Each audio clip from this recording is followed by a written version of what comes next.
Welcome to another episode of the Divorce Lawyers podcast, brought to you by DivorceLawyers.ca. I'm Deepa Taylor, and today I'm here to guide you through one of the most challenging issues faced during divorce proceedings: false allegations. If you're going through a divorce or know someone who is, this episode is crucial.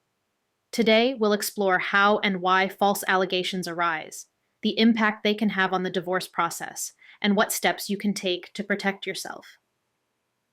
False allegations during divorce proceedings are, unfortunately, more common than we'd like to admit. Whether it's accusations of abuse, infidelity, or neglect, these claims can dramatically affect the outcome of a divorce. But why do these allegations arise in the first place? There are several reasons. Sometimes they stem from a place of hurt and anger. Divorce is an emotional time, and people might act out of spite or a desire to gain an advantage. In other cases, false allegations may be the result of misinterpretations or exaggerations of actual events. A simple disagreement can be twisted into something much more severe when emotions are running high. It's also important to remember that divorce proceedings can bring out the worst in people. When custody of children or division of assets is at stake, some individuals might resort to deceit to get what they want. The notion of winning in a divorce can push people to make false claims in the hopes of swaying the court's opinion in their favor. False allegations can have a significant impact on divorce proceedings. For one, they can prolong the process, leading to additional legal fees and emotional distress.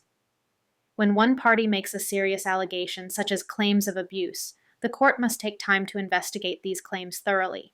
This can delay the resolution of the divorce and increase the overall cost for both parties.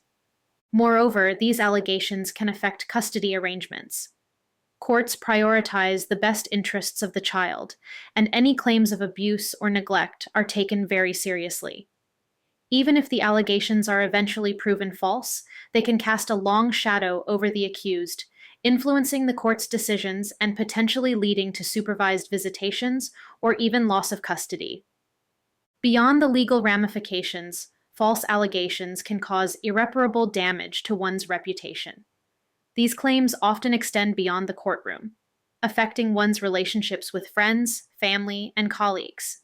It can be challenging to rebuild trust and credibility once they've been tarnished by unfounded accusations.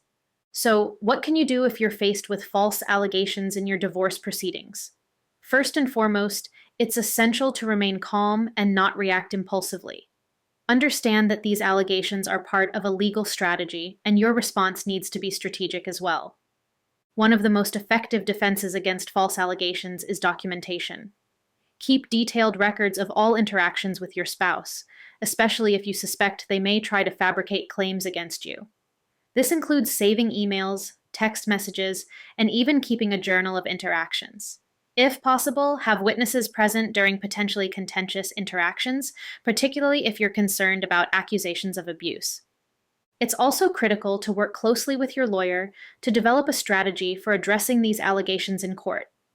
Your lawyer can help you gather evidence to refute the claims, such as character witnesses, financial records, or even expert testimony.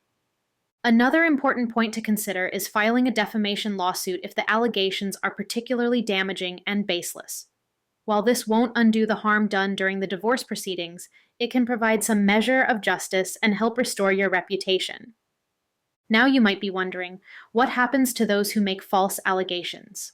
The court does not take kindly to dishonesty. If it's proven that one party has lied or made false claims, there can be serious repercussions. Firstly, the court may impose financial penalties on the party making the false allegations.